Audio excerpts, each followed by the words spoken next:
A 341-year-old church was built in a place perched at the edge of heaven, Aparri. It is located in the northern part of Cagayan. It serves as a home to people of all walks of life who are searching for peace and help to God.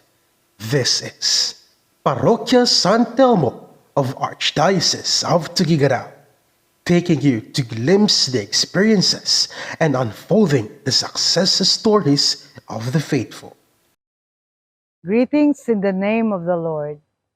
I'm Angelita Wandasan Usal, a businesswoman, an instructor of the Lyceum of Aparri from the College of Engineering and a member of the Paris Finance Council of San Telmo Parish in Aparri, Cagayan.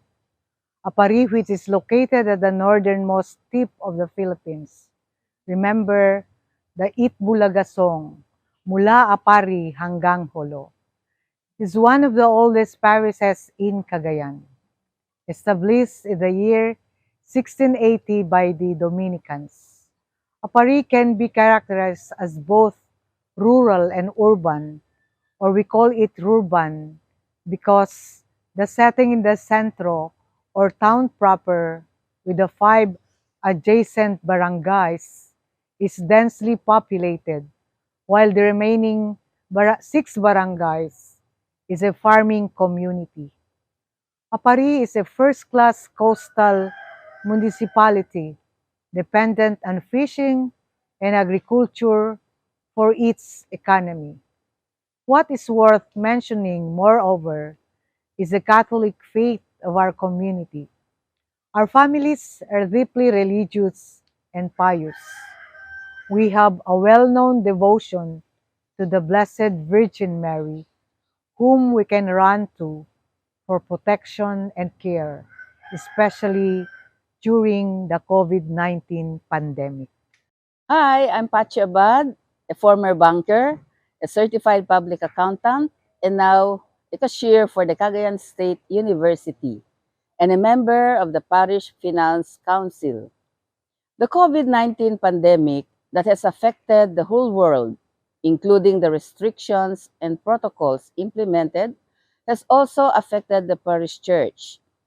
The first couple of months was a challenge to the parish financially because all our church activities were stopped. Where do we get support for the operating expenses of the parish, the salaries of the staff, and the bills that we need to pay? What about the pastoral programs that must go on to keep the faith alive? How can we sustain church activities during these difficult times? How can we help those who were greatly affected by the pandemic, especially the poor? Hi, I'm Lourdes Romero, a banker and a member of the Paris Finance Council. Parokia San Telmo in Aparri, Cagayan is composed of 11 barangays, with each barangay having its own coordinator. In 2017, the parish conducted home visitation for awareness raising on BEC as Purukgimong Zone or Sitio and spotting of potential leaders.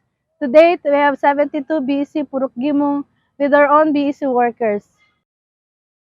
The 11 barangays of Aparis are grouped into 4 clusters, better organizing and distribution of tasks, especially when we have big events in the parish.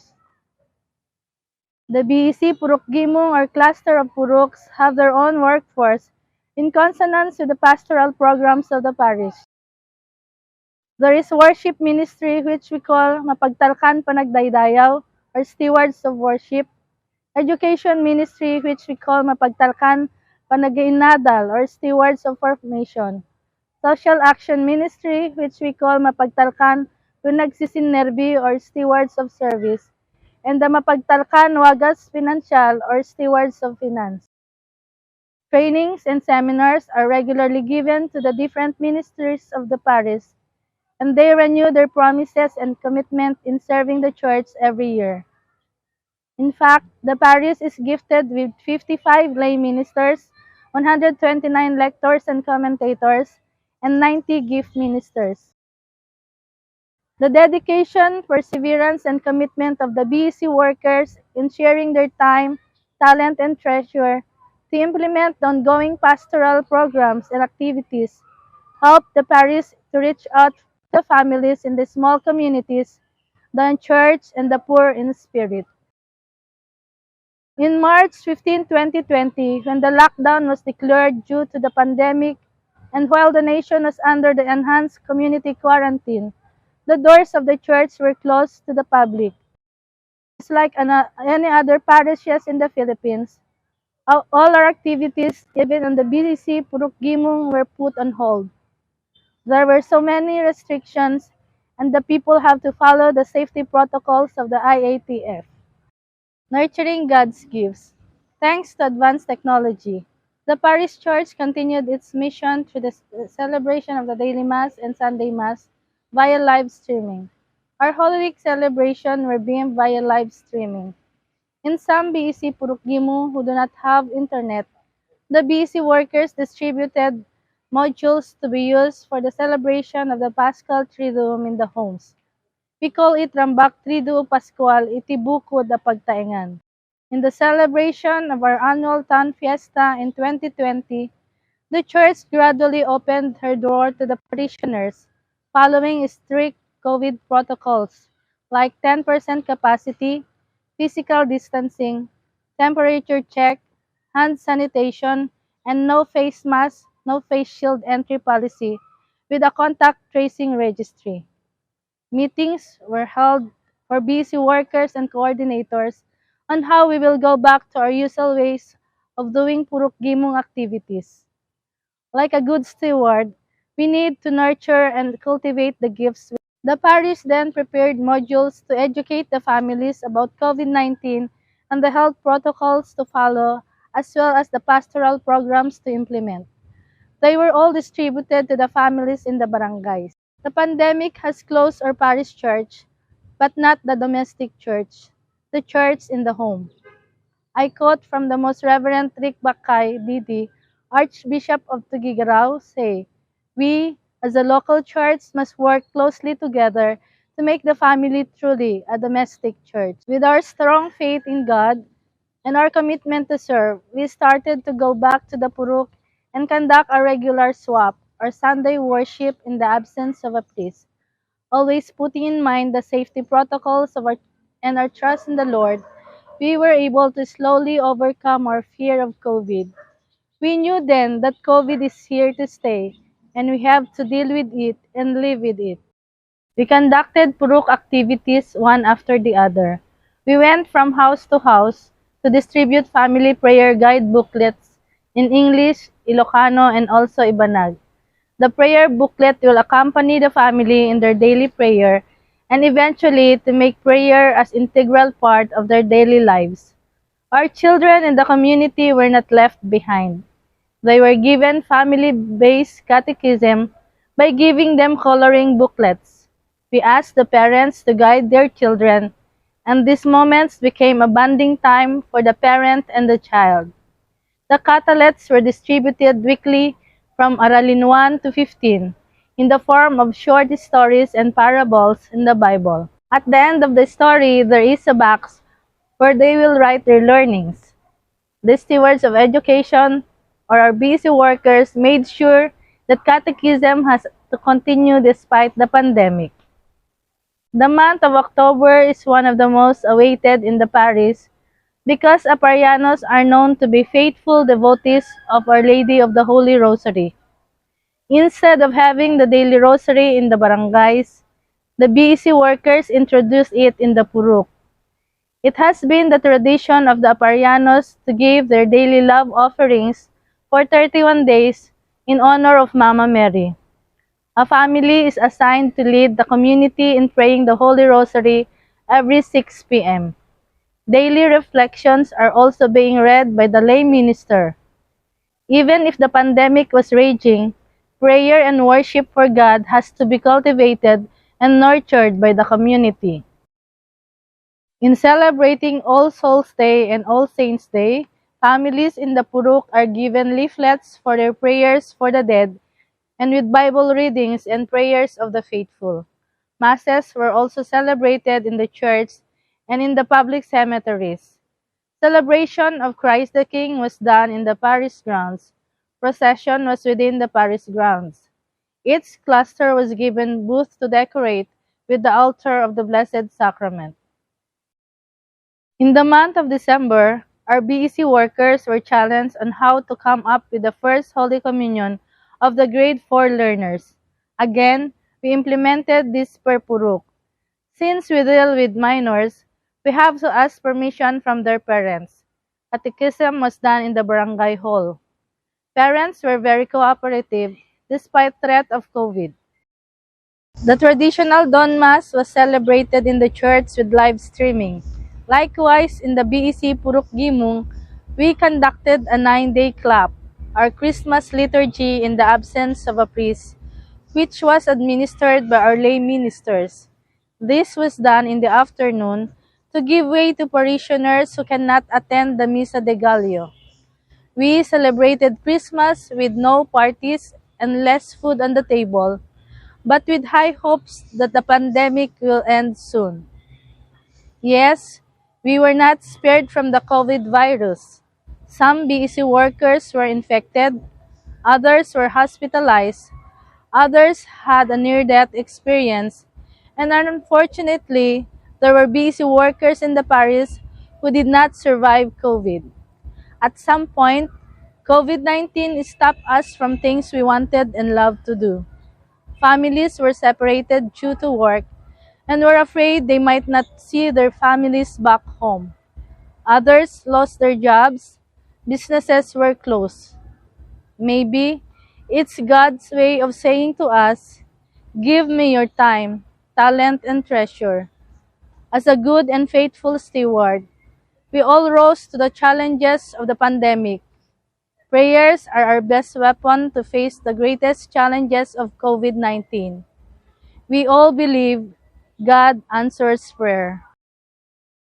Parokia San Telmo is a parish where the faithful are endowed with generosity and support.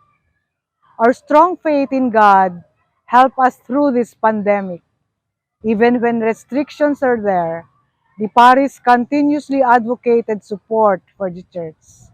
We were confident that our savings, the result of financial planning and prudent spending for the past years, will help us through.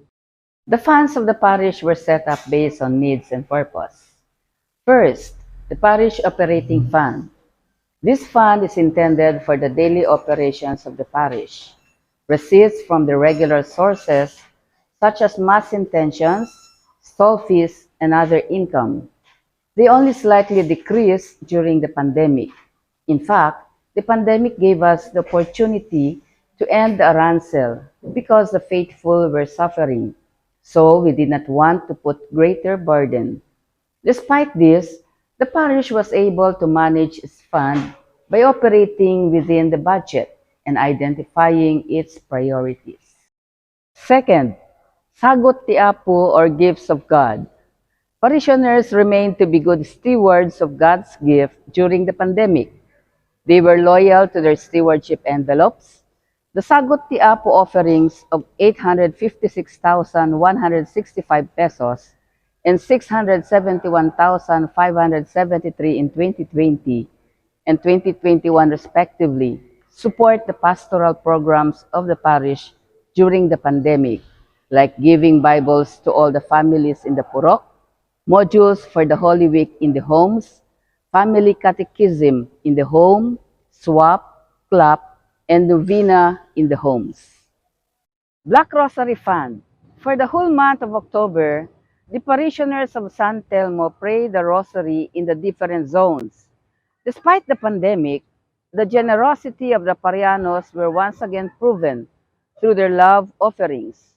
From the 2,345,760 pesos in 2019, offerings have increased to 2,841,747 pesos in 2020 and 2,777,823 pesos in 2021. The Black Rosary Fund is for the capital expenditures of the parish. We made sure that this fund is properly utilized for the maintenance of all our buildings and is now manifested in the new look of the church. Fourth, Pandemic Fund. This fund was sourced from offerings in the Sunday worship in the absence of a priest or the swap, conducted in the different zones or puroks during the pandemic. Offerings from swap reached 503,343 pesos. The amount was used to support the free antigen testing of lay leaders, BEC workers, and parishioners, lifeline food packs, purchase of oxygen tanks, and other activities to help those affected by the COVID-19 virus. Fifth, Rehabilitation Fund. During the pandemic, outpouring of support in the form of donations of parishioners from Aparri as well as from outside parishes was felt. Part of the fund came from the Christmas liturgy in the absence of a priest, or the clap, conducted in the 72 zones or puroks. With this fund, we were able to give relief goods to other parishes. By the end of 2021, the fund balance is 1 million pesos. We are utilizing this fund to build San Telmo Village. As of today, 9 of the 10 units are under construction and will be awarded to our brothers and sisters who most need shelter. The parish adheres and believes in the importance of being transparent in financial matters at all times.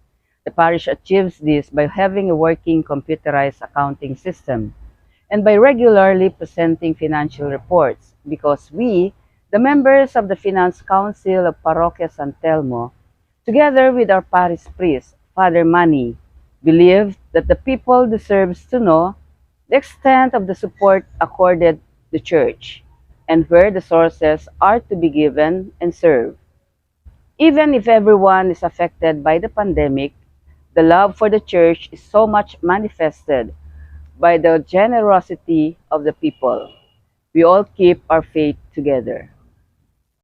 I am Father Manny Catral and I am the parish priest of San Telmo Parish here in Aparri, Cagayan.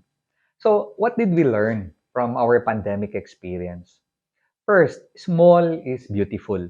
Even before the pandemic, since 2017, the parish comprising of 11 barangays was already organized into 72 BEC Purok Gimong communities, comprising of 40 to 100 families each community with their own set of lay leaders we call BEC workers.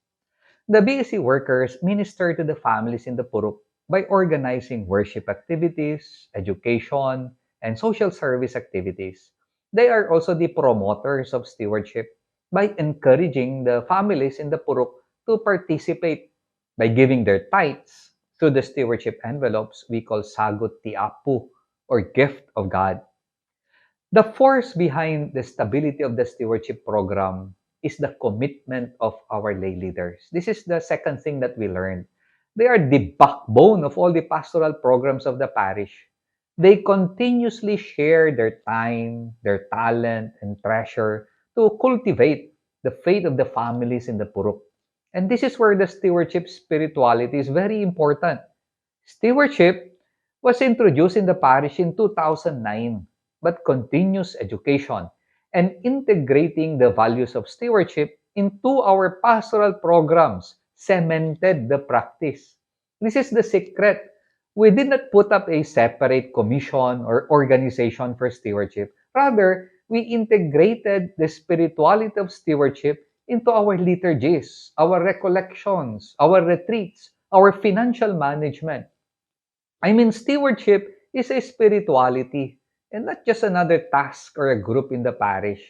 Stewardship, in our understanding, is the mission of discipleship. It is the mission of evangelization. That's why we continuously bring it up in our meetings, in our parish exchanges, and in our parish life. Third, stewardship as a pastoral program makes sure that the trust of the parish is to cultivate the faith of the families in the BEC or Purok Gimong and not simply fundraising. Integrating stewardship in the life of the parish allows more parishioners to participate in helping the parish thereby assuring their dignity and rights as members of the church, and not simply passive, helpless, and dependent onlookers. With stewardship, the faithful knows that there is equality in availing the sacraments. So giving is not done once in a while or when there is spare, but rather an important component of discipleship or following Jesus in mission. Pastoral programs implemented inspires the practice or the habit of giving. So when stewardship becomes the system of the parish, participation and consciousness about the church will grow dramatically. Evangelization becomes the mission of all. Transparency and accountability becomes the guiding principle, and giving becomes the norm. This is what we would like to call stewardship as a way of life of the families in the basic ecclesial communities of the parish of San Pedro Telmo here in Aparri, Cagayan. Thank you for listening to our stories. These are testimonies of what happened to us during the pandemic, and we would like to share it to you because we truly believe that stewardship is indeed a way of life.